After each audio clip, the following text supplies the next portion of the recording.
জ্যোতিষশাস্ত্রের প্রতি অ্যাডিক্টেড হবেন না। এটা আপনার কর্মের কিছুটা পরিবর্তন ঘটাতে পারে, কিন্তু শব্দটা কিছুটাতেই সীমাবদ্ধ।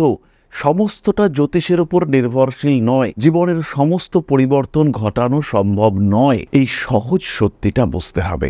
নিজের চাহিদাকে আনলিমিটেড করলে আপনি বিপদে পড়বেন। আপনি সারা জীবন পরীক্ষায় ফেল করেছেন, পাথর কিন্তু আপনাকে মেডিকেল এন্ট্রান্সে চান্স পাইয়ে দিতে পারবে না। এটা আপনাকে বুঝতে হবে। এটা অত্যন্ত সহজ সত্য। সমস্ত প্রিপারেশন থাকা সত্ত্বেও আপনি ব্যর্থ হচ্ছেন। হয়তো প্রতিবার মাত্র পয়েন্ট কিছু নাম্বারের জন্য আপনি সাকসেসফুল হতে পারছেন না। সেখানে অ্যাস্ট্রোলজি আপনাকে কিছুটা গাইড করতে পারে। জীবনে অগ্রগতি করতে চাইছেন, ভরসা রাখুন নিজের উপর। নিজের ক্ষমতাগুলিকে চুজ করুন, বুঝুন কোন দিকে আপনার উন্নতি হতে পারে। কোনো না কোনো দিক থেকে ভগবান আপনাকে বিশেষ বানিয়েছেন, সেই দিকটিকে খুঁজে বার করুন এবং সেই দিকটির উপরে নির্ভর করে এগিয়ে চলুন। আপনি রান্না করতে ভালো পারেন, তাহলে আপনি ক্লাউড কিচেন খুলুন। আপনার লোহার ব্যবসার তো দরকার নেই।